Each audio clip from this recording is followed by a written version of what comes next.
Hello and welcome to the Lost Rewatch. It continues. I'm joined by Colleen and Eric. How's it going, guys?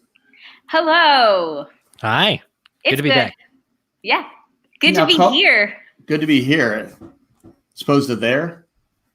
Yeah, I finally got an invite onto this exclusively awesome show. Yeah, I didn't want to, but I figured out. Right? I know. I guess I have. I've always been a bridesmaid. But then I got 2 awesome episodes, and I heard that Jay had to talk about Stranger in a Strange Land next week, and I was like, ha. Jay's doing we have Stranger in a Strange Land and Trisha Tanaka, right? Trisha Tanaka's dead, but the guests are going to be Ralph, Jay, myself, and Jorge Garcia. Nice. So it should be a lot of fun. We'll see what happens. But yeah, Ralph actually wanted to do Stranger in Strange Land. I told Jay I would rewatch it with him because I have never rewatched it ever. Really? So I would be down for, 10 years later, seeing what it's like. Talk about a valley going into a mountain, those 2 episodes. The lowest of lows and the highest of highs. I know. Yeah, I didn't realize it was coming so soon. I was like, oh, okay. All right. I'll watch it again. I've seen it twice. It's like you're saying, Colleen, you've only seen it once. I've seen it twice. That's the least I've seen of any episode of Lost. Yeah. I think I've seen Expose more times than I've seen. Yeah, I've seen Expose a few times. Yeah. But anyway, since you're new here, Colleen, your first time, how did you get into Lost? Let's see. So I was in college and everybody was talking about it. One of my best friends from high school was also on Christmas break, came home and was talking about how you had to watch it. I remember seeing Entertainment Weekly had the covers that featured it. So I, that Christmas break caught up and yeah, got into it, searched around for some podcasts, found Ryan and Jen's The Transmission, and it was the week that they quit. So the whole home episode, right? Yes, and I remember. Was it? Wait, it was. The Charlie in the diapers one. Right? Yeah, it was. It is a terrible episode. I remember on the rewatch, I didn't like it. It's. I can't. I'm drawing a blank on Fire Plus Water.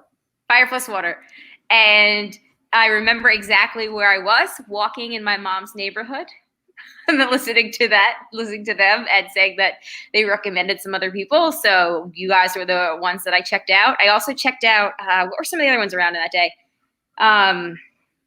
Because it was on the Lost Podcasting Network. Right. Delta Park Gets Lost was one of them. Lost Cast, I believe, right? Lost Cast. But I think Delta Park they were the ones that had the website that kept up with the Easter eggs, right? I believe so. Too? I believe so, yeah. Okay, so I went to them too because I really liked their website. But you guys were the ones that I stuck with, and then I got into Dharma Lars and Lost Initiative, and the 3 of you guys became like my Lost listening trifecta for the week. So now you can say that if Ryan and Jen hadn't quit, you may never have gotten married to Jay.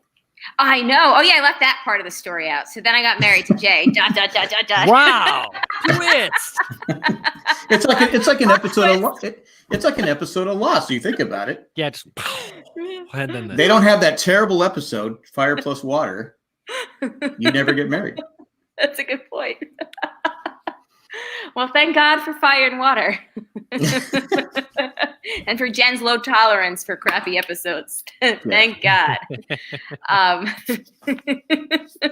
So yeah, that's my Lost story. Yay. Nice. I did the rewatch with you guys a few years ago and then live tweeted them all and had a blast, but that's pretty much been the extent of my Well, Eric, you wanted to do we're doing Not in Portland and Flash Before Your Eyes, and you wanted to do these 2 episodes. Yeah, the last one you had me on a couple weeks ago, I saw that these were coming up, and it was the 2-episode bundle meant both of these episodes, and I think these are both mountain episodes. I think these are both just amazing.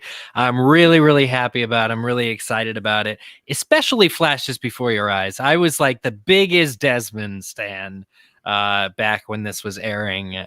This episode, or I guess the second episode we're talking about, but blew my mind. And I'm just really happy to get to finally talk about it in a format like this. Well, you want to start with Not in Portland? I mean, I think, do you want to be chronological in your podcast? Well, whatever you guys, it's up to you. You guys take the show whatever direction you want to do. I'm just here for the ride. Yeah, let's do Not in Portland first. Okay. So what did we think of? I mean, obviously, I think it's a great episode. I think. Yeah, it has everything. It has the bus scene female is great. protagonist. It has a antagonist that you learn is actually a hostage herself. It has Richard Alpert, and it has Mean Girls style bus hitting. I forgot how action-packed this episode was. Yeah. I tend to think that without rewatching as often as I would like, I tend to think that the whole Ben surgery storyline wrapped up in that 6-episode arc, where they aired 6 episodes and then it was like a 13-week delay before the rest of the season. So, but it doesn't. This is the climax of it. This is the really big moment with Ben and Jack and the Kate, run! Damn it, Kate! And the blood pressure machine is going off half the episode, and in the meantime, they managed to successfully introduce the entire backstory and make Juliet a sympathetic character. Juliet, who will murder one of her own to do what needs to be done. Yes. And all this is like a super sympathetic character who's got a sick sister that she's helping and a bad ex-husband. It's like, this is truly your everything in one episode. Yes. And Juliet becomes one of my favorite characters. Definitely. When, spoiler alert, what happens to her, I was like devastated, and like, yeah, I love that this is the beginning of like this awesome character arc for Juliet. Hi, we have a special guest. Hey, Alex, how's it going? What is that? He's going night now. Night, Alex. Night, Alex. He can't hear it because he's on headphones on, so he's confused right now. but before this, we don't really. I wasn't trying to think back. I wasn't a fan of Juliet until this episode. Definitely, same. Hard same there. Exactly. I don't know that she's not likable. I think what it is though, she's just like, she's against Jack until the very moment when she tries to recruit him to kill Ben, and then even then she's just very hard emotions all the time. Right. Well, it humanizes her more so because you realize that she's doing what she has to do because she's a prisoner herself. And that really adds a lot of depth to this character, because up until like we have the others and we know bits and pieces about them, and we know that like Ben's the big bad and he's got this, woman, Juliet, that's like, his right-hand man. And you kind of find out that, it's a house of cards over there, right? It's not right. It's, Juliet is a real life human being who's not a part of this, operation that they've got going on willingly. She's not in the cult. She wants to get out of it too. And then all of a sudden, like, she's a real person who happens to just be in the same situation as they are, except she's on the other side. Absolutely. And they try and recreate. So it was the first episode back after that break, which was a really long break considering there were 6 episodes in a row. And then I don't think there was that much of a break in the middle of a season again. Like, I think that was it was either during a strike. We were trying to figure this out a couple weeks ago. Was it during the strike or was it? No, the strike was season 2. No, wait, the side strike was 4 season. Because they shortened shortened season 4. Yeah, for some reason they came back. They started the season with 6 episodes, a 6-pod episode. Yeah, and then they, like you said, it was I think it was the fun, and they with Damn It, Kate, run, and you're like going, all right, what's happening? Oh, we have to wait till February. Mm-hmm. So it's like you literally had to wait I think we had to wait 4 months, 3 or 4 months, whatever it was. It was some long. Yeah. For us, it was a long time. It was like you left it on such a cliffhanger, and then they come back because they almost kind of recap it. At the start of this episode, they do the whole thing. Kate, run, take Sawyer with you. It's like, I think they added that in because I don't remember he says anything about taking Sawyer with him. Yeah, it's like a reshoot kind of match. Yeah. To make it part of the thing. We forgot about Sawyer. Take Sawyer too. I had forgotten all about Alex being introduced this early.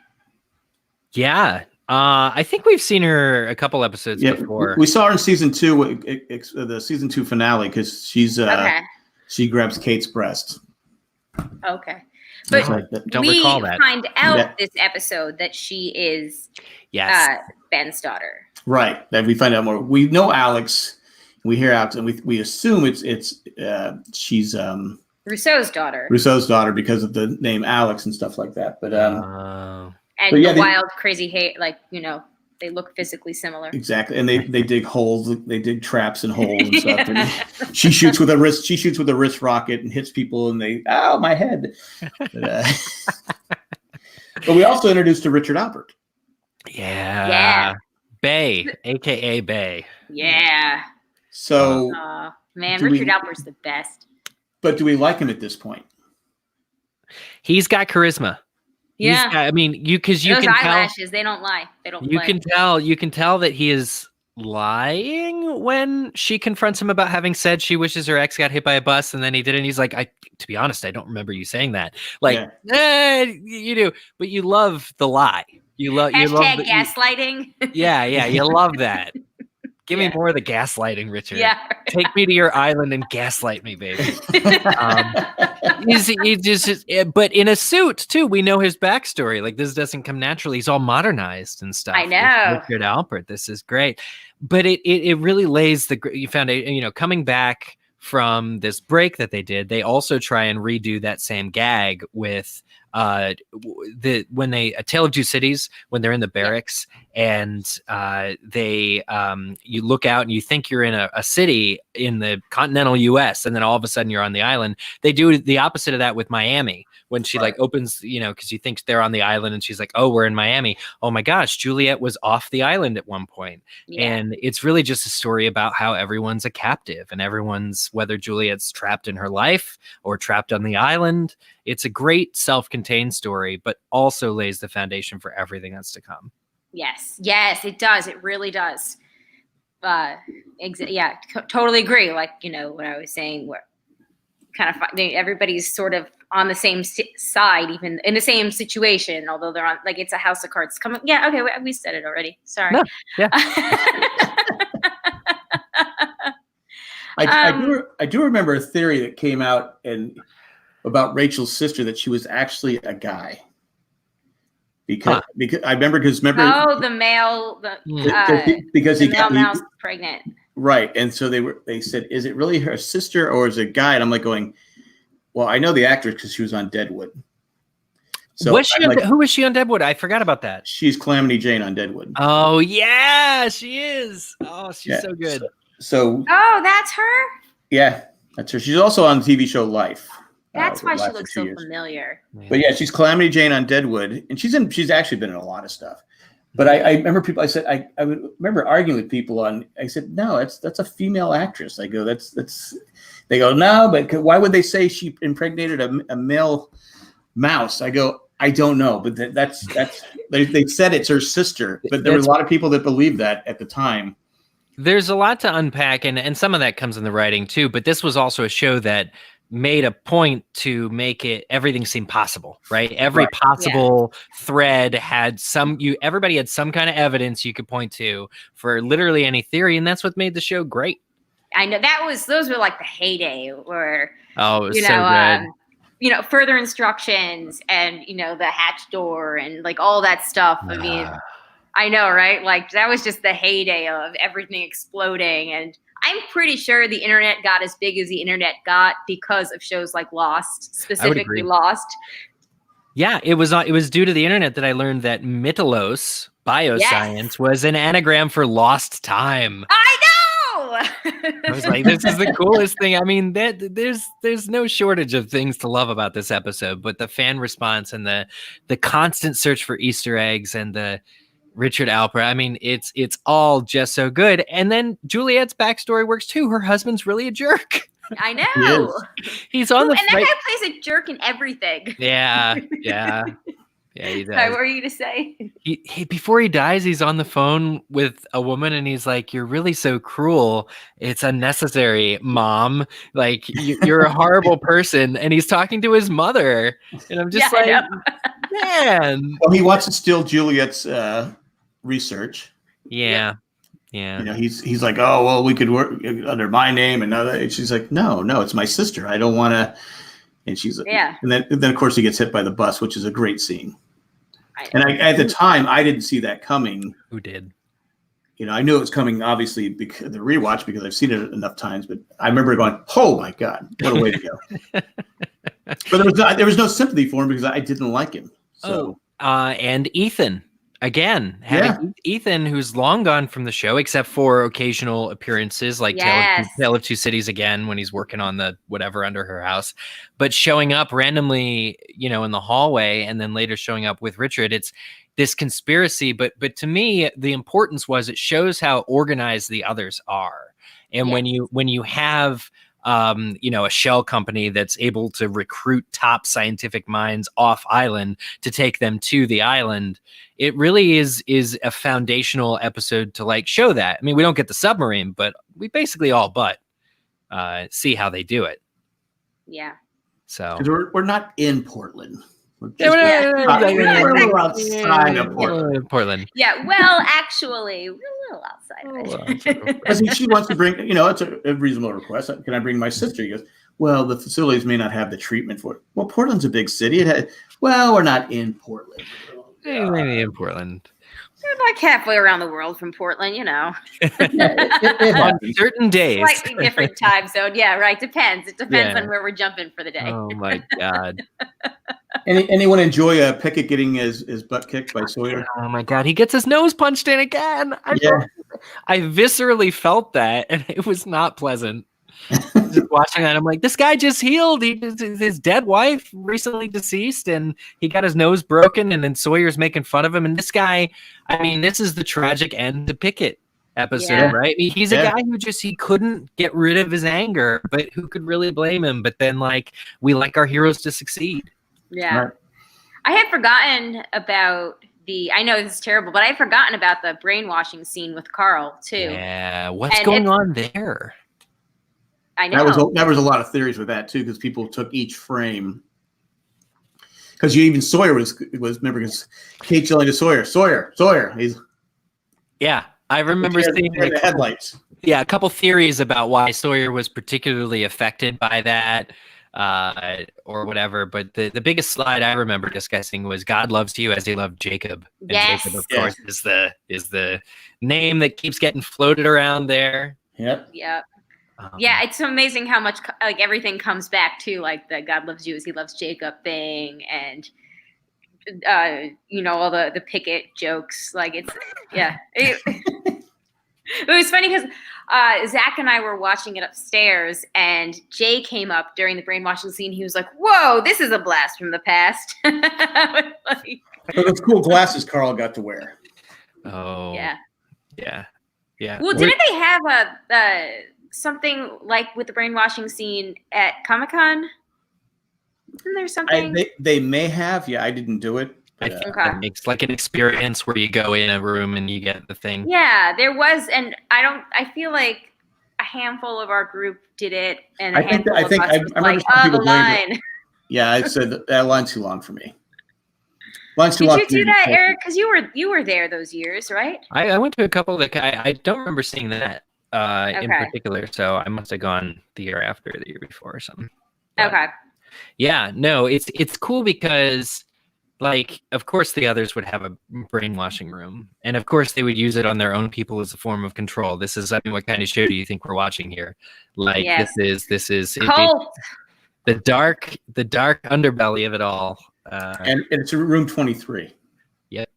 Guys, who would be the Joe Exotic of the others? I haven't seen Tiger King yet. Oh my God, it's so great. Did that thing just come out 2 days ago and already everybody's seen it? Because nobody can leave their house. Yeah, that's true. I've not seen it. I've heard about it, but I don't know if I want to watch this. I don't know. It is crazy. It is like the brainwashing video, but like real life. Wow. It's Wow. insane. Watch it.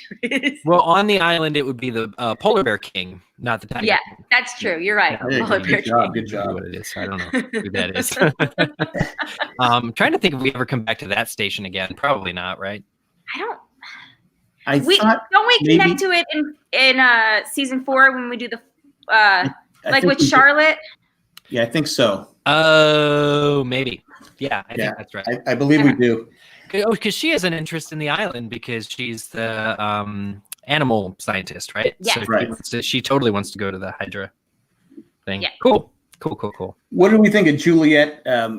First she tells she wants, you got to kill him, you got to kill Ben for me, and all this different.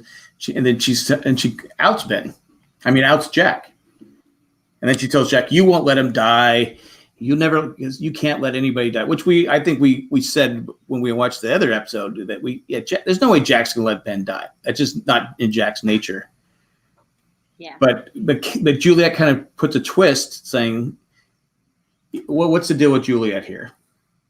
She's a hostage. She's desperate. She wants to go home. She wants to Yeah. see her niece. She wants to see her sister. Make sure her sister or nephew is niece, I right? think it's nephew. Nephew? Okay, nephew. She wants to see her nephew. She wants to make sure her sister is still alive. Like, Now, aren't they using that over her head to keep her Yeah, there's cooperative? the next or one of the future Juliet flashback episodes.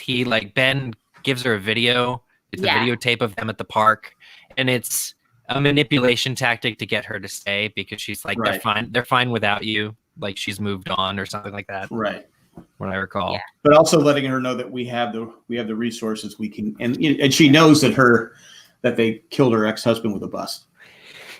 I mean, if you saw that, what can't these people do? Honestly, Right. like this is not you bring a man who's in a wheelchair, unbreak his back, have him walk around. Like what can't these people do? Honestly. Yeah, it's crazy. So yeah, that's nuts. I think Colleen's take is exactly right. Like Juliet just needs to save face at all costs because she needs to get out of here, and that involves simultaneously putting Jack up to this whole ruse thing and calling his bluff when it suits her, which is totally nuts. But it's super high drama, and the music is great. And I remember being very disappointed that Ben came to during the surgery. At the time, I thought, oh God, of course he does, right? This is the big bad. This is just, but I think it played a little easier when I was rewatching it. I'm like, this is just a natural extension of to get the characters to do what they need to, you need the mastermind, even though he's technically supposed to be under anesthesia. Because you see Jack's face though when she said, because he's like, "What the hell?" He goes, "I'm doing what you want me to do." He goes, "And now he goes, well, kill Ford, kill Austin, kill them." And he's like going, "I'll let him die." She wanted him to, and they're like going, and Tom doesn't know what to do. Tom's like, "I don't know."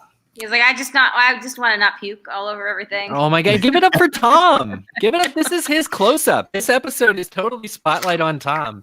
He just wanted to have a catch with his partner, but instead he got stuck. Oh man, that's right. From that Michael backstory episode. I forgot about that. But yeah, seeing him like saunter over to the walkie-talkie to get it, and he's like mocking vomiting.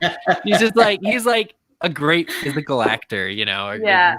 Good. Every comedy. time I see him in something else, I look at him in affectionately. I'm like, yeah, that's right. Oh, What did we call him before he had a name? Mr. Friendly. Mr. Friendly. Mr. Friendly. Thank you. Yeah. Yeah. Looks way different with the big beard though. Yes. I like think- it though. I'm digging it. Yeah. Didn't Sawyer call him Bluebeard or Graybeard or something like that? Something like that. Yeah, that's it. Sawyer had a Star Wars reference with the Wookiee prisoner trick. Yeah. And in the same episode, a Star Trek reference with "I'm a doctor, not an anesthesiologist," or I'm a surgeon, not an anesthesiologist. Or whatever. Right, Yeah. exactly. I'm like, covering man, all the space shows there. the writers really, and Sheena, Sawyer calls her Sheena, Yep. and Yeah. he's like, "Is this one of your hobbies?" I mean, there's so many great lines in this episode. I know. that so properly detract from the drama, offset the drama. I want to say, Yep. with comedy, it's just so good. Sawyer's never been better. It just reminds me, like season 3. This is why I have the poster of season 3 of Lost. You can't really see it back there, but this is my favorite cast. This is my favorite moment in the show is this season, and this cast and these moments. And there's a lot to be said for what comes in the future. I love the Flash sideways and all that kind of stuff. But season 3, for some reason, I think everybody's like really in their prime, and like Sawyer's jokes never funnier than they are here. Right. Yeah, season 3 is great. I actually really like. Hot take here. I really like the super flashback stuff that season 5 has with the bomb, and we get young Widmore and young Spring Lady, Jughead. Yeah. Jughead's one of my favorite episodes.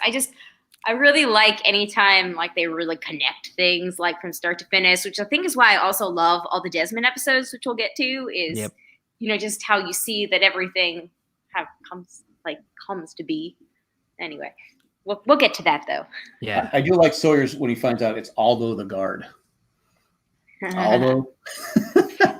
I think that's a Planet of the Apes reference too. There's an Aldo in Planet of the Apes. It's one of the gorilla generals that they need to, or it might be a child. I forget. But Aldo's definitely a character in one of the Planet of the Apes films, one of the original Planet of the Apes films from the 60s and 70s. Huh. Yeah, you're probably right. I'm just drawing a blank because I've seen the original 100 times. I'm gonna look this up. Aldo, Planet of the Apes. Well, like when Alex goes, "Yeah, I'll take you to my boat, but you got to help me rescue my boyfriend first." Is your boyfriend? And then Sawyer's, of course. And who's your boyfriend? Is it Carl? Yes. He is. Okay, yeah, he's in Conquest and Battle for. He's actually a general in the last 2 of the 5 movies. Sorry, with Alex, what was the question? No, Alex. Sawyer, he figures out is your boyfriend's name Carl by chance? Oh yeah, don't you mean Cheech? Yeah, Cheech. He's so high by the end of it. That was a great. Like you said, he had so many great nicknames in this episode. It was so tense.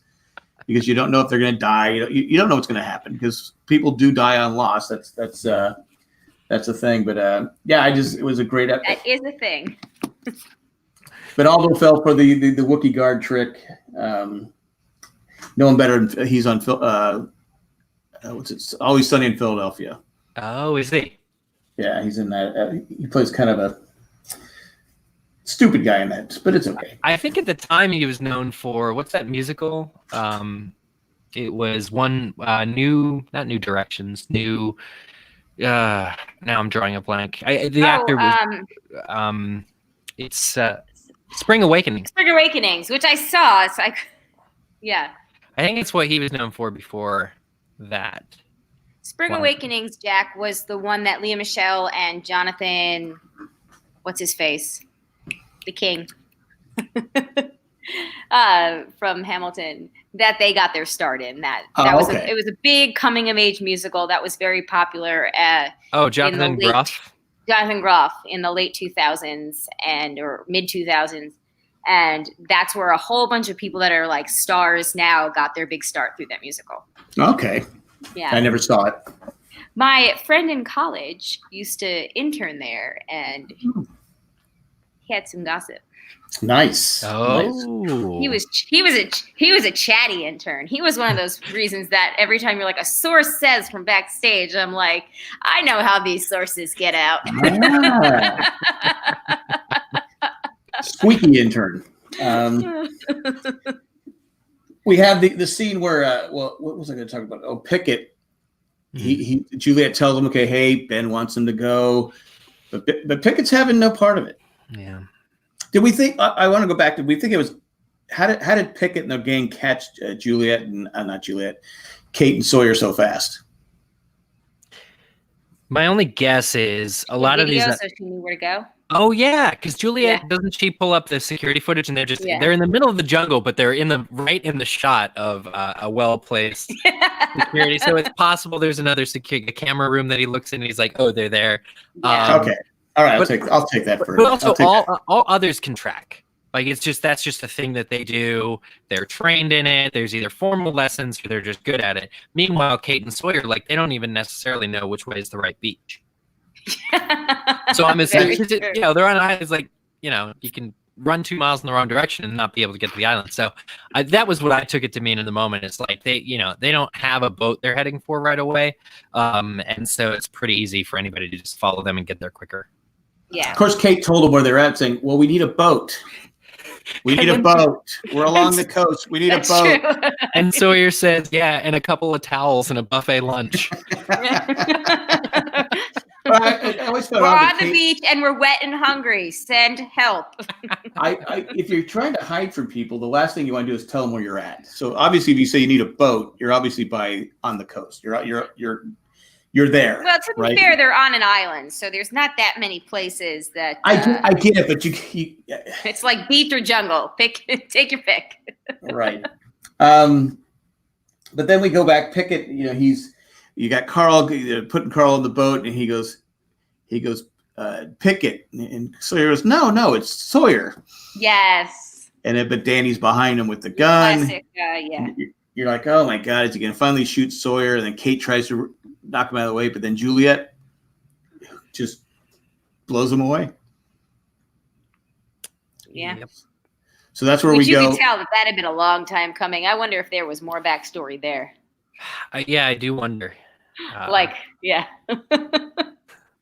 But he kind of sealed his own fate by not obeying Ben's orders, or just disagreeing with Juliet that Ben would give those orders to begin with. He failed to see that circumstances could change.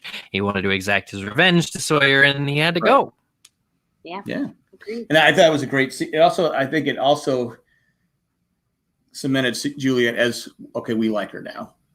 She killed one of the bad people. I struggled with liking her. I don't think I truly liked her until LaFleur, until season 5. I love with LaFleur. Sawyer. Yeah, it took me a real long time because not because she's an unlikable character, but because she's so collected and steely, and you just don't know what her motives really truly are. That she's been in pain, and that's always communicated really well. So you just don't know what she's going to do or why. She's a caged animal. They're dangerous. That's what I hear. Well, she also said she's supposed to be there 6 months, and she was there 3 years, 2 months, and so many days. Yeah, So 28 days. So she was there a lot longer than she wanted to be. And we forgot to talk about the scene where Ben calls her in, and Jack has to go up top with Tom. Because Tom goes, "I'm Tom, by the way," and Jack is looking and goes, "Yeah, whatever."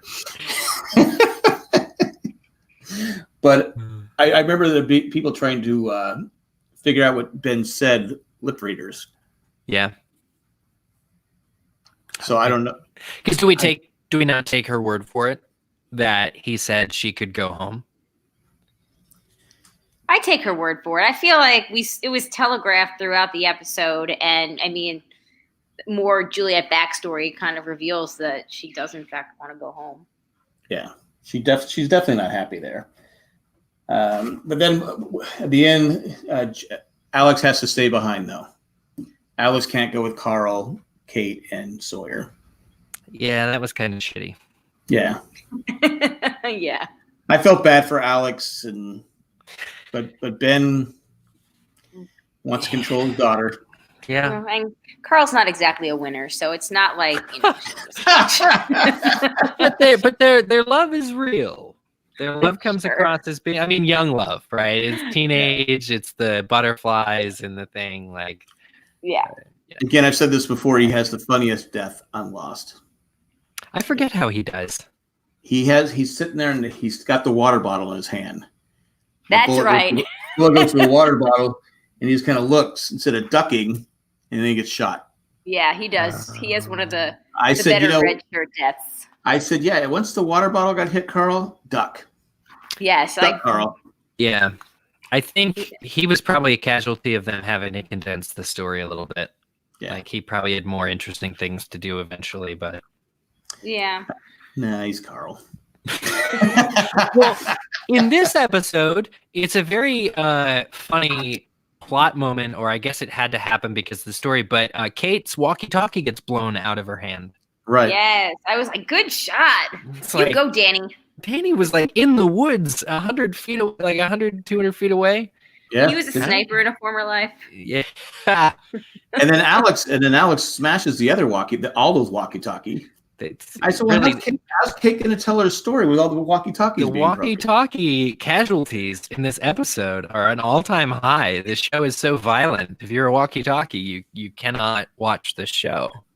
But the walkie-talkies are the red shirts. Yeah. Lucky for them, Juliet had a walkie-talkie, so Kate could tell the story. Yeah, which is a great story. I mean, it's poignant. Everybody listening in on that story is affected by that story. Right. Just, and considering they were considering killing Jack in the pilot episode after he told this story, presumably, right. It's definitely interesting to have her bring it back and have him be there to hear it, and in fact make it a part of like the puzzle to let me know that you're safe kind of thing. It's really cool. Yeah, and it's also smart storytelling considering they had just come back from a 3-month break and, kind of reminding everybody of the heart and soul of what the show was all about. That's exactly it. Yeah, I think even though Juliet is completely new to us, her struggle is not.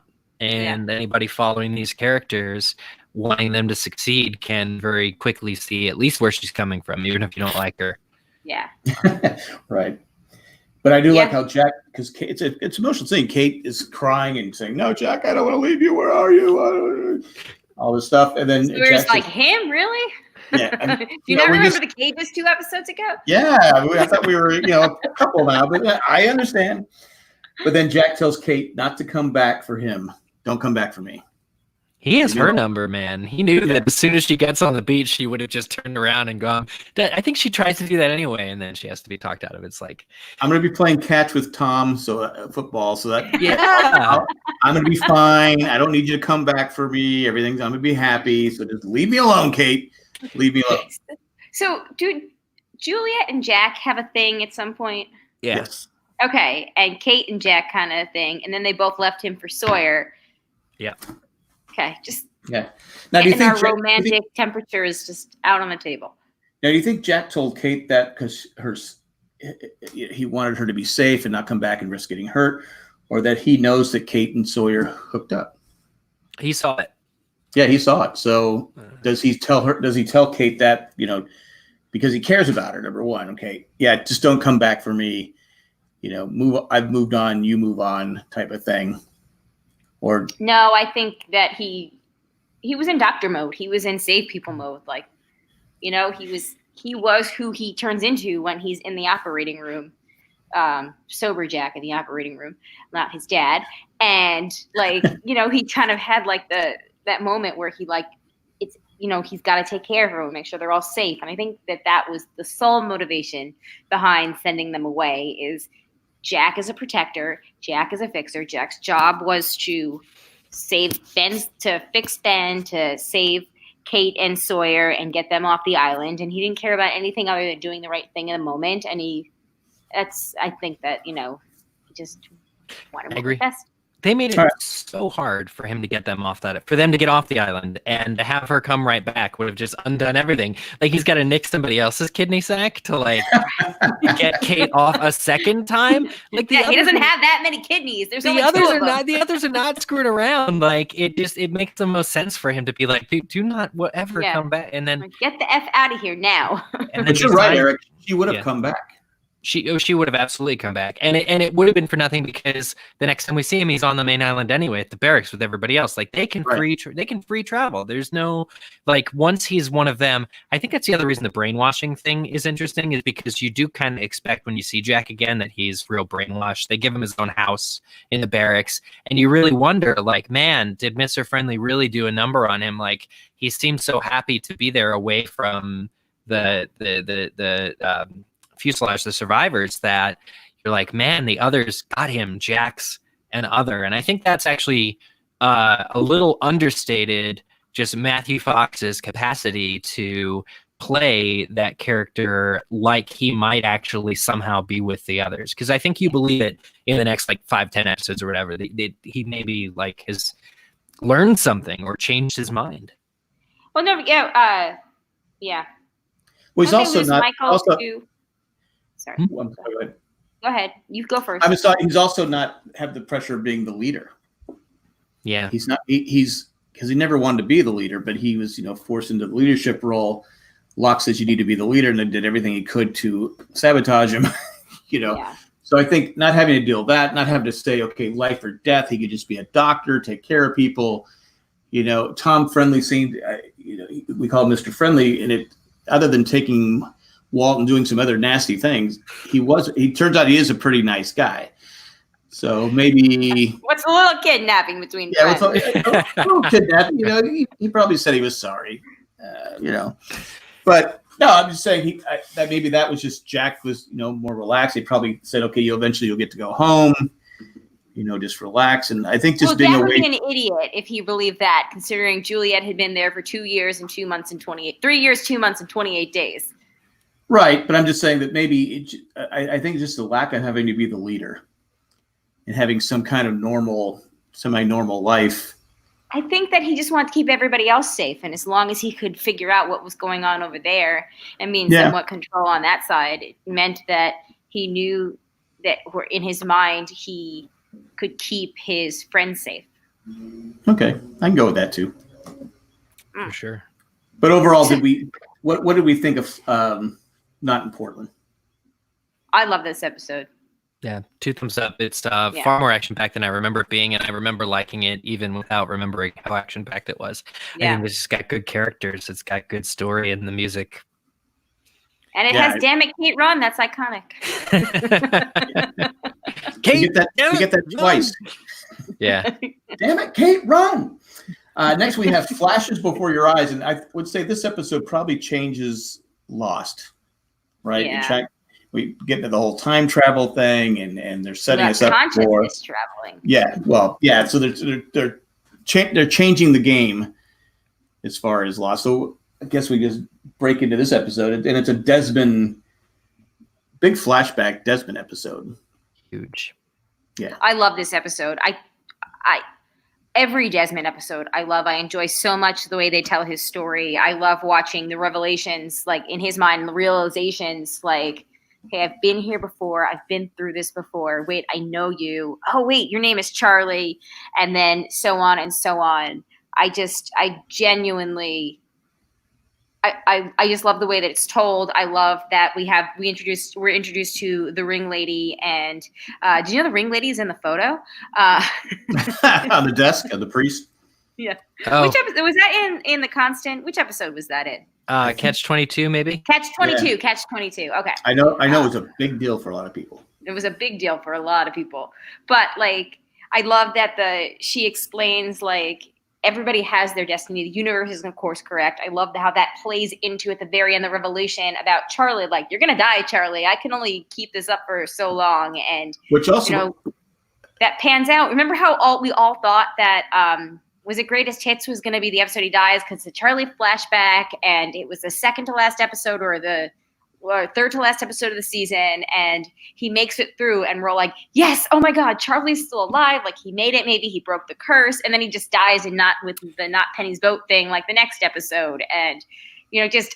I feel like this was a game changer because this was in which we're like, okay, there's a reason that they're all there, and some of them are there to save Ben. Some of them are there to help with the island fertility, but like everybody else clearly has a purpose because Desmond has to push the button. It's the important thing that he has to do. And like, who else has what? Like, I love all the Desmond episodes, but I especially love Flashes Before Your Eyes. Definitely. And the way they used him throughout the series is so damned clever because he slides between past and present. He slides between realities. He slides between time periods. He slides between consciousness and flash sideways and reality, all this stuff. And it's always captivating. He's always, but when it comes down to it, he's a guy who lost his love. He broke it off. He had an act of cowardice and decided not to pursue the love of his life. And he's been trying to recover from that loss ever since he started training for the boat exercise. The first day we see him with Jack in the stadium when he's training to run the race around the world to prove his love for Penny. And this is the guy's kind of one note kind of guy. He just wants to get back with Penny, but that one choice, that one decision that's against the grain, right. Truly everything is stacked against him. You got this timeless lady who somehow knows the future, and she's telling him, the only great thing you'll ever do is push a button in a hatch on a mystery island. Like you can't change your fate, and it's so John Locke to me. It's so, don't tell me what I can't do, but she's telling him you can't do this. Yeah, Well, couldn't he showed his love for Penny by just not listening to Widmore? But Widmore had to push him into that because Widmore and Eloise knew each other from, as we find out I later, know. No, from back in the day. I'm saying because he was a coward. He didn't stand up to Widmore and say, "No, I love your daughter, and your daughter loves me, and I'm going to marry her, whether you like it or not." So, because he wasn't worth a little McCutcheon. You know, it's just a few years later that like Game of Thrones had like their tie-in beers and stuff. I really wish Lost got a tie-in whiskey that was the McCutcheon whiskey. I would like to have that whiskey, please. I know, me too. I don't know if I can afford it though. Oh yeah, no. If it's more than Desmond makes it a month. I don't know. Yeah. I think he said a year. A whole year. Yeah, just nuts. Yeah. But it By the way, I would love to have the type of job where I could just, take a shot of, $50,000 whiskey, just like, on a Tuesday afternoon. It's a 1:00. Hold on. Well, it's a great scene because he takes 2 glasses out. He gets 2 glasses. Yeah. Puts them down. So Desmond's thinking, okay. And then he only puts enough in he only pours 1 and then drinks it, says, "You're not worthy of it." I go, what an ass. This episode has 2 villains. Well, 3 villains. There's man versus himself, which is Desmond. But then you got the slipstream Eloise, who's like, your fate, it says this. And then there's Widmore, who's a real flippin' prick. Oh yeah. Yeah. He's not a nice guy. I do like how it starts out though, because you get Hurley and Charlie are brought into the jungle, and Locke and Saeed tell him that the island killed Echo. And then Charlie goes, "What do you mean the island?" He goes, "You know what I mean." Yeah. And Charlie's like, "Okay," but I think that I like that. And then also you see Desmond kind of, and then Hurley's looking at Desmond like, "Oh no, he's having one of those. He's having a," and then just Desmond takes off running, and he saves Claire, who swims every day now. Wasn't she wearing clothes? Trying to get her body back after her baby. But wasn't she wearing clothes though? Yeah, like pants. Okay. I guess she's swimming every day. There's no bathing suit. I mean, doesn't Shannon have an extra bathing suit laying around? Could have used. Oh man, yeah, maybe. But yeah, I mean, I just love, because we were waiting 8 episodes or 9 episodes to figure out what happened to Desmond between when the hatch exploded and when Hurley sees him or something, and this episode delivers. And not only that, but I love, the absolute highlight for me is all the island stuff that shows up in the regular world, like the microwave that's beeping, and it's the sound of the hatch, the sound of the thing, and the package for 8:15, stuff like that, like constantly is interwoven, and Desmond's like, what? So brilliant. It's like it's the best writing. I know, it's so good. So many Easter eggs, so much to unpack, like within, because it reverberates amongst so many different storylines, right? Like just the implications of what Desmond is learning from the ring lady, and what he can, now he does, flash back and forth to the future and what that means. Like there's just so much. It's such a great episode. I remember when it happened, when she goes, because we don't know she's Eloise Hawkins yet. Mm. And I like how she goes, when he goes, "I'll take it." You're not supposed to take it. Yeah. You're supposed to give it back to me. What? And so you won't, Desmond. It's like, this lady in the shop told me I can't buy something. Yeah, he's like, "What are you talking about?" Then like said, she takes him out. They get roasted chestnuts or whatever it is. And the guy, which I'm sure Desmond was like, "Where's my beer? I drink beer with everybody else. I fell off a ladder drinking." Well, I remember when that scene happened, the ladder, when he's painting his flat, and you think it's blood. Yeah. And it turns out to be paint. Because you expect to see him rise up from the destroyed hatch, and exactly. It's so clever. Yeah, it's so clever. But it breaks my heart when he tells Penny, "I don't even like red." I don't even like red. These things are happening too fast. It's like, really? My fleck's not good enough for you, but she moved in. I mean, she was willing, and he just couldn't. He just didn't want to take that. Yeah, he didn't have the courage. All the praise in the world for that actress playing Penelope. I mean, from day one, she's pitch perfect. Every scene with her, it's so good. They really act like they were meant to be together. Right. I know they're so great. Like, honestly, a lot of it now, because Lost was airing and first over, and because you would, and somebody that had like the same name as a character in real life, you'd be like, oh, it's like Lost. And for the most part now, like, I can go through life and like hear somebody named Jacob and not think of Lost. But anytime I hear of a woman named Penny or Penelope, I always think about Penny and Desmond. I think it's the favorite couple on Lost. Well, yeah, they're so great.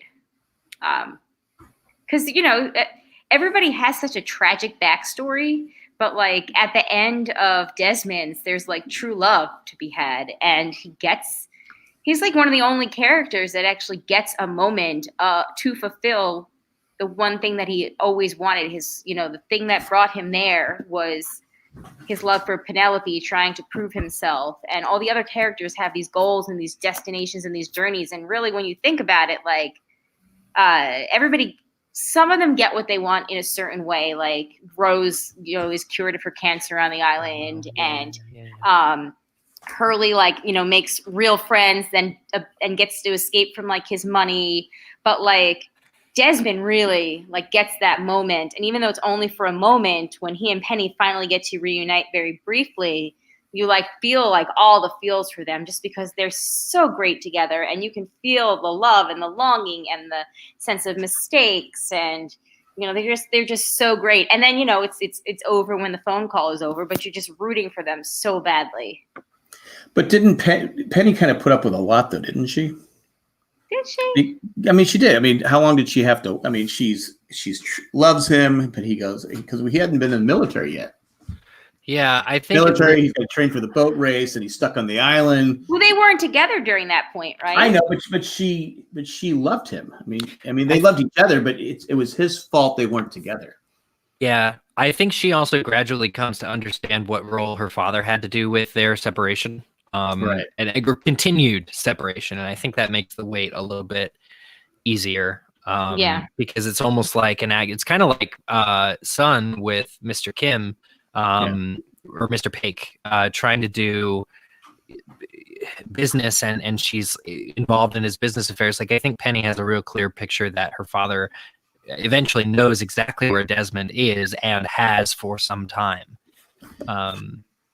Just real shitty that he doesn't tell her. Well, he absolutely knows that, because I think that he's part of the plot to drive him to the island. So he used to run the island, didn't he? Yeah, he did. He sent him there. I think. Well, I believe I was going to say I said it with the time we see that episode where Desmond sees Libby and Libby gives him the boat. I think Widmore told Libby to give Desmond the boat, and the boat was probably set to go to the island. He was always, the boat, I'm sure Widmore was behind Desmond going to the island. Just to get rid of him. Yeah, for sure. I mean, we never got that answer, but I'm knowing that Widmore had connections to the island, it just all makes sense. Well, I think that he and Eloise knew that he had to go press the button. I don't even think it was like, get him away from my daughter. I think it was or maybe it was like, here's your sacrifice. This is who's going to be the person. But he plants the boat race in his head, and there's no reason for him to talk about the boat race in that moment other than to be a rich person. Well, Desmond brings up the boat. Yeah, but you race a boat around the world. You're worthy of marrying my daughter. Yeah. Maybe then I'll give you some whiskey. Now, when Charlie and Hurley are ransacking Sawyer's stash, which is going to make him happy when he comes back, whose McCutcheon whiskey was it? Who on the plane did it belong to? Yeah, Arzt. Was it? High school professor. I don't know unless he was doing something else. I don't think he'd Maybe have making the crystal meth on the side. Yeah. You know, affording this huge bottle of. Well, I love that is like, or that who's the author that was on the plane? Oh, they get sucked into the engine. Yeah, he wrote Bad Twin or whatever, Yeah. and it was like the tie-in alongside the show. Yes. And the Mobisodes. It was that guy. Yeah, we'll go with him because Sure. Royalties of the. there was no Mr. Howell. So Thank I God don't it think survived. Thank God the $100,000 bottle of whiskey didn't crash in the plane. Little Like, worse for the wear. The label on it is so like just destroyed. It's nuts. And when you see it in Whitmore's office. I love that that's the whiskey too. That even that tie-in with, you know, him drinking the whiskey was the thing that kind of set original Desmond off on that path. Yeah, when he found out it was McCutcheon, he goes, "Oh, I'll have some." Yeah, exactly. He's kind of suspicious at first, but when he sees it's that whiskey, it's too tempting to ignore. And I think just from a personal standpoint, like I wouldn't turn that down either. I wouldn't turn that down too, knowing not like just because it's super expensive, but it's a big fu to Mr. Whitmore. Exactly. Also, it's not like they're driving ananywhere on the island, so that's true. Drink they up, haven't because they don't have the van yet. The van comes in a couple episodes. In 2 weeks. 2 weeks. You think Sawyer knew that how much that bottle was worth? Probably. Sawyer knows his shit. I don't know. I can't imagine he knew how much it was worth if he left it laying around. Here's the one thing. Maybe this is a plot hole, maybe not. But the McCutcheon is in the pub, the random pub in England, and Desmond makes eye contact with it and stuff. But it's in the middle of. It's between like the Tullamore Dew and the. You know, it's just like. It doesn't quite strike me as a high shelf whiskey if it's right on the right in plain view on the thing. I'm like, what's it doing in this pub and break? Come on. Give me your cheapest pint or whatever. Yeah. I mean, if it was this Admiral, I love the story behind it though. I love even more that the story has its own Lostpedia entry, like a separate page about the Admiral who was a seafaring man, and there might be a photo of him that somebody dug up from Apocrypha, and it's like, man, Losties were the best. I know. God, it was such a time to be alive. I will say this though, when Desmond's talking to his friends, and this is what happens. They come back, and he comes in, he cracks him over the head with the cricket bat, and it's not there. The girl in front of the jukebox is the same girl the next day. Ah. I was wondering who the hell keeps playing Mama Cass? They must have filmed it the same day because, at the same time. Just had with the extras. Same girl. So. Yeah, I mean, who loves a major plot hole, but I did. I love me some Mama Cass, but that's the kind of bar where you'd think you get thrown out if you request that song too many times. Right. I feel like that's the kind of bar where they throw you out if you request Sweet Caroline more than once a week. Again. This is England. Yeah. This is London. Oh man, I would have a beer with Desmond. Oh, what do we think about? I would have a lot of beers with Desmond, and scotch, and whiskey, and anything else. What do we think about Charlie calling Desmond a coward? That sets Desmond. Charlie's off. A baby. Yeah. It's a little painful to watch him being overprotective of Claire right after she nearly drowns, and him cock blocking to hey, what you doing? What you having a talk with Desmond? Ooh, I have to interrupt because I'm Charlie. I feel threatened. Let me accuse you of who just drowned of possibly being a bad mom. She can't even. Yeah, exactly. She can't even. Let's be fair to Charlie. He did lose Claire for a while to Locke. Of all people. Now it's Desmond. Desmond, let's face facts. Terry Quinn, good-looking guy, but he's no Desmond. So now you got this hero guy who saved. Bearded Scats guy. Charlie, she's just not that into you, dude. So it's okay, I can see Charlie. Charlie's a little, and Charlie's got. She likes older men. And we've seen the flashbacks. He's a little insecure, right? Yeah. So, I'm gonna defend Charlie on that one. He kind of came off as a jerk. She just almost drowned. She needed mouth to mouth. I mean, level of almost drowning. Her son's fussy. I don't know what to do with this fussy infant. I got to go borrow her mom. Yeah. Come on. Yeah. Hey, Claire, your son's hungry. Come bring your boobs over here. Yeah, right? Dude, chill. She's coming. He's not going to die if he waits 5 minutes. I want I want to talk about Desmond's friend Donovan, the guy he consults. But great, like, character, good use in the episode. Like, everybody needs that expert they go to when they're traveling through time to go to and say, "Hey, is time travel possible?" Because either that or I'm insane. And you really buy that they're mates. You really buy that. It's a great one-off character. I doubt we see him again. Because in the future, in the constant, it's Faraday says, "Find me," and then he goes and finds Faraday. So, the Donovan character doesn't, gets replaced kind of. Yeah. Well, he says Faraday's also the best. He says there's no such thing as time travel. That's all that whole thing. That's when he goes, "I'll prove it to you. This is when they come back." And you up until that point, the guy shoots the ball, kicks the ball, and the goalie makes a save. So you're like, "Oh, I guess Desmond was wrong." Yep. I love he just had the wrong day. Yeah, being proven wrong and then being proven right. That's the only thing better than being right the first time is when they think you're wrong, but then you're right. Yeah. But there was no one there to see it the second time, though. Yeah. Well, the first time it was one of those, like, "Go home, Desmond, you're drunk," kind of thing. But then he gets cracked over the head with the cricket bat. Yeah. And then he ends up back on the island. It's like, "Oh, come on. No. Best dream ever." What I love is talking out loud to the island when Desmond breaks. He wakes up and he breaks down. "Let me go back. I do it right. I do it." And that's all of us at some point in our lives. If we have any regrets, it's let me go back. I want to fix, I can fix. I swear if I just had another chance, I could fix it. I mean, my heart, it just opens up. Yep. I completely agree. Yeah. 100% agree on that one. Yeah. That's why you have to do it. You have to go with your instincts before, like I said, Desmond should have said, "Screw you, Widmore. I don't want your whiskey. I'm going to marry your daughter. I'm not going to go out and spike my tie on the ground and see a Charlie and say, 'I know you. You were on the island.'" And Charlie's like, "Don't do," and he says, "Don't do drugs." Don't do drugs. Classic deflecting Charlie. I know. But I think at that point, Charlie isn't doing drugs. Yeah, it's probably a little. Yeah. Before the band. This is before his band gets together. So I don't think he's doing drugs at that point. So I think Charlie really believes don't do drugs.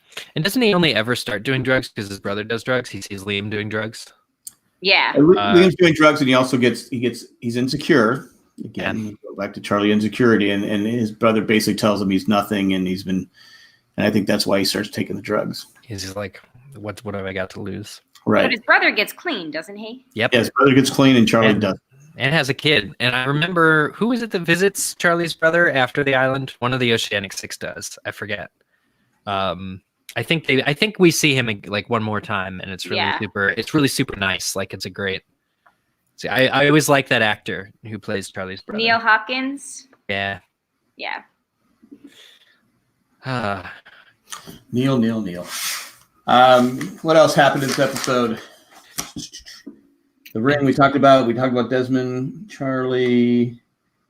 Then we find out that Desmond says no because Charlie drags drunk after he choked him. Hurley gets him off him. Hurley's too drunk to help him. He drags Desmond over to a tree by his tent. So then he goes, "No, I didn't. What about the lightning rod? What about this?" He goes, "That was to save you." Yep. Big twist. Yeah, I said, "Whoa, you're gonna die, Charlie," and that's how it ends. You're like going, "No, don't kill Charlie." That line and this episode shapes like the whole way that we watch Lost for the rest of the season because we are just waiting for the Charlie death episode because we know it's coming. We know it's coming, but I can remember being the one saying, "I hope they don't kill him. I hope they don't kill him." But I think at that point, they were just done with Charlie. I think there was nothing.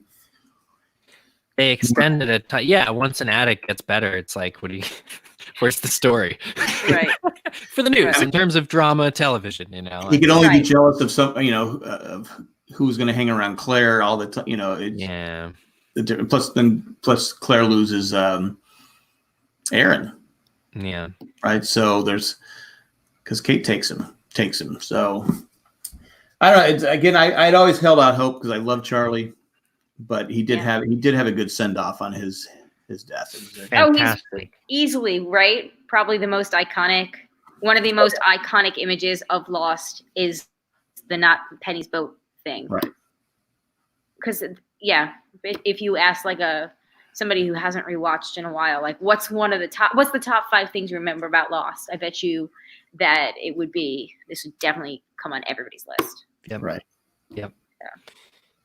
I love seeing him torture Hurley in the future, though, after his death. Yeah.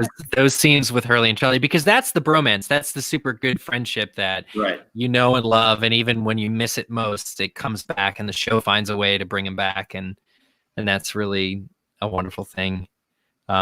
Interesting shot. I wanted to talk about that just when Desmond throws the ring in the water. There's a camera in the water. And it shows. I mean, I'm sure it might be CGI, but the ring like just hitting the water is what a cool shot. I'm like, you know, they went to work that day and we're like, we're going to storyboard this. The ring is going to hit the thing and it's going to hit the light just right and shine as it goes down. And Desmond gives up on his future. Yep. Or because the famous picture, but first it was. Picture, yeah. Well, she's not the original Penny. It's a different Penny when he's in the hatch. When we first see it, but then we always see the picture, you think they're really at a marina or something. I mean, they are. Yes, do you remember that we analyzed that so much? We're like, okay, they're in the United States because that is like the background of like Marin County something. Yeah, I remember everybody. And then to find out, and Lost did that all the time, right? And there's so many shows that employ those same tactics now, right? Yeah. Where you think it's one thing, and then you find out like it's the classic misdirect, like it's a backdrop. Yeah, pull it down. And it's like, it could have been the desert. It could have been the middle of the desert, right? Maybe could have been the Alps. It could have been the Alps, but Desmond loves the Alps, and Penny doesn't. Desmond loves. Yeah. I'm gonna guess that Penny has probably spent a lot more time in the Alps than Desmond has. There you go. Being a rich woman, yes. Yes. Could be. But no, overall, what do we think? Anything else you want to talk about this episode? It definitely was a game changer. Yeah. Yeah. Watching, I mean, just the twist that Desmond's been trying to save Charlie all along is unexpected. Right. It works. But the big thing for me, character-wise, is even after he wakes up from the cricket bat, and Eloise has made a devastating case for him being unable to change his future. He still tried to change Charlie's future. A couple of times now, he's tried to do it. We don't necessarily see the flashes as they occur to him, but we see him having these moments. And so he's finally been exhausted. When he confesses to Charlie, you're going to die. It's because, Charlie pried that info out of him, first of all. He probably would not have told him, at all. Yeah. And it's just that Desmond really, really, really tried, but he's been defeated by what he assumes is fate.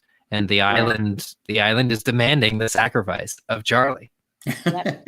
He's the new Boone. Well, yeah. Remember the huge debate that went on, that raged from this moment on throughout season 6 about time travel in general. Like, is it, and don't they address this when in maybe one of the Miles episodes or something? Is it like Back to the Future rules? Is it right? Yeah. I mean, this was a big deal right through the fandom, right? They were. I remember. I know it got complicated because I remember saying, look, I just know the Back to the Future rules. I don't know all this other stuff. I'm not going to get into it. I don't know. Yeah. I think Marvin Candle is in the van when they have that. He's talking. It's Miles and Marvin, and they're talking about Back to the Future or something. It's weird with her there, but yeah, it. I think Jay is messing with the lights to mess with me. Sorry. Oh, that's fun. No, fun. It's exciting. Why are they flashing?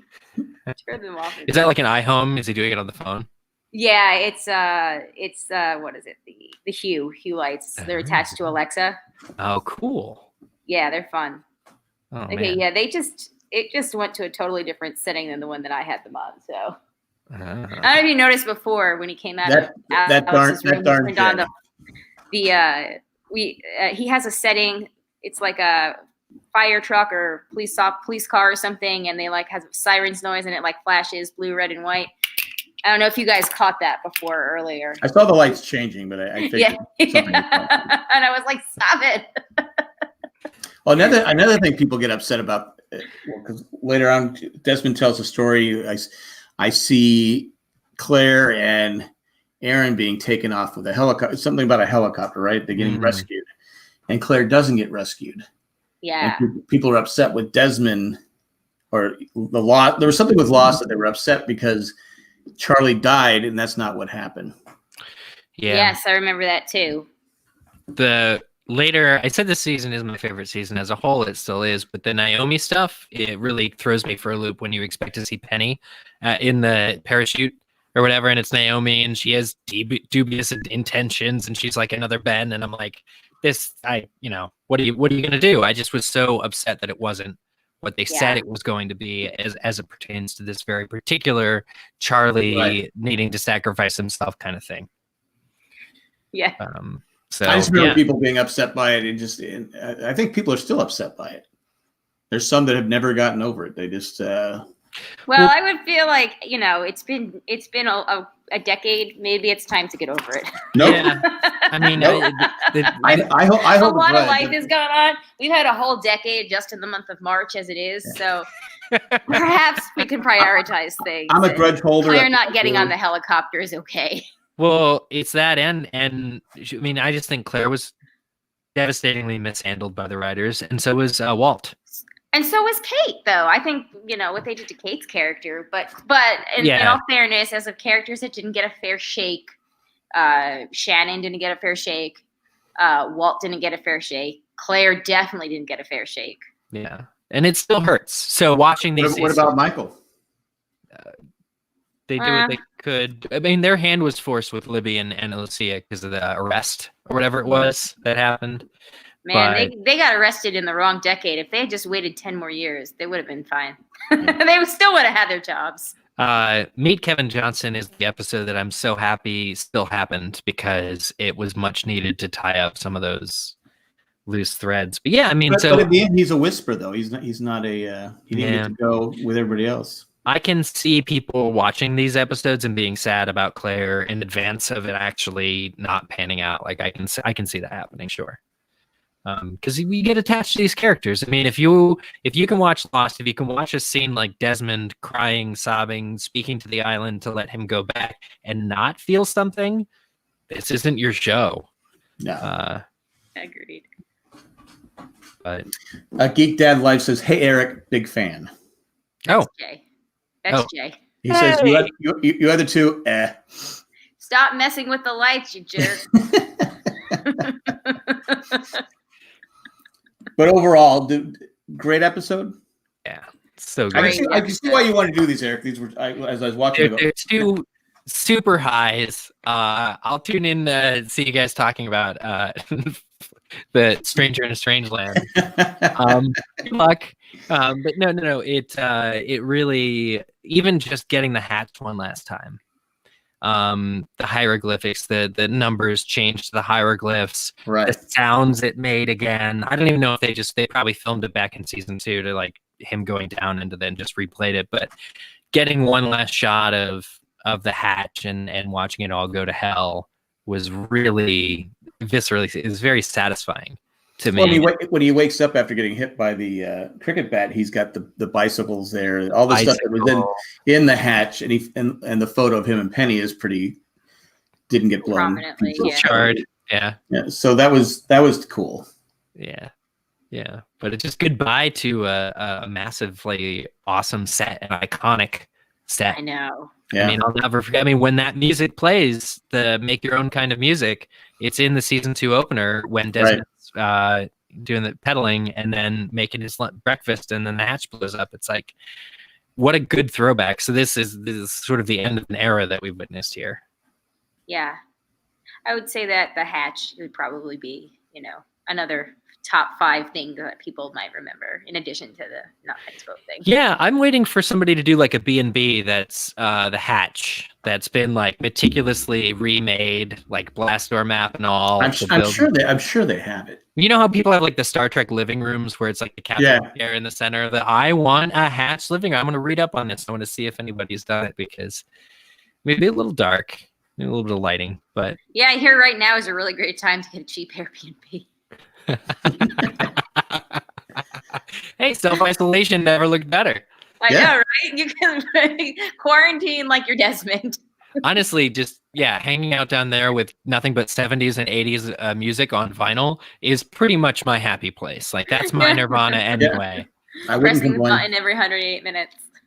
That would drive me crazy. A little bit of sleep deprivation, I'd probably go insane after 2 months. But I know, I can imagine it's like having an infant forever, getting woken up every 108 minutes.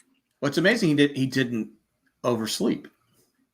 I mean, eventually you do pass out, right? I mean, we've all had where we have trouble. I have trouble sleeping all the time, and there's times I just conk, and the house could be burning down. I wouldn't hear it. Yeah. So good on Desmond. Well, that's why it was Desmond's. It was his job. He was the perfect man to do it. He was the perfect person to do it. They knew he was going to thing stay with up. REM sleep where he cannot go under and he can sleep lightly.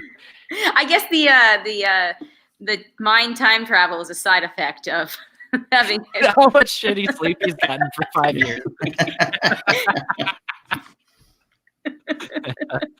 Spoiler alert, he's hallucinating the whole thing. Yeah.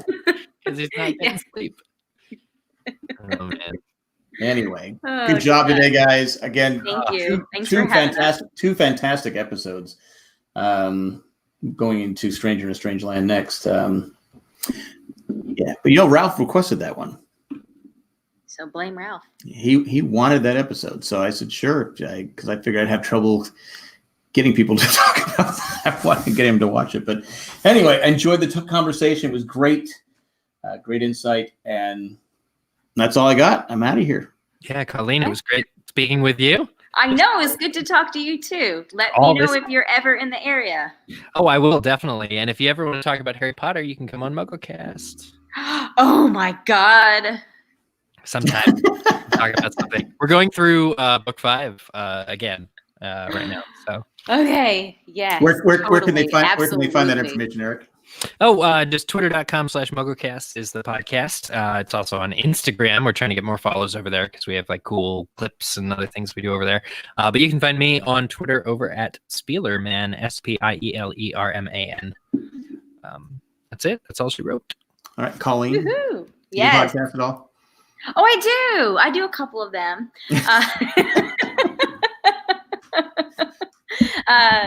I do a little show called The Broadcast with Amanda, Shanny, and Colleen. It is on the Jane Jack Network. You might have heard of them. And we record weekly. We we talk about a lot of current event kind of things. We also do some fun things like we'll find ridiculous like Reddit threads or take BuzzFeed quizzes too. Like we have a lot of fun on there. We get topical as well. So check us out there if you want to. And I'm also on the Survivor podcast that we do on the network too with Jack. Oh, okay. Very cool. So. And Geek Dad Life guy. And Geek Dad Life guy. The other one. Yeah. No, that's Nick. Anyway, right. Thanks so much, though. This was fun. Yeah, I enjoyed it. Went smooth and all right. Yeah, it was nice to talk about Lost and to get to watch Lost, have an excuse. So thank you. This show holds up. If there's one message, it really does hold up. One message I'd show people is like, which might mean that it was ahead of its time. Yeah, it's true. When it aired, the fact that we can watch it now and not be bored, Yeah, agreed. Agreed. I'm definitely going to watch the next 2 with Jay. And then, I don't know, we'll see. Yeah, like I said, I'm going to be home in my house for a while, guys. That's right. Been watching the whole thing. That was one thing I was worried about when I started this. I go, am I going to like this? Am I going to get bored with it? But I'm not. I'm not getting bored with it. So, I mean, it's rolling along. And like you said, Eric, it holds up. Yep. All right, guys. That's all we got. Thanks y'all for joining us in chat, and Jay, whatever you're doing, that's great too. Yeah. Thanks, Jay. Bye, everybody. Bye.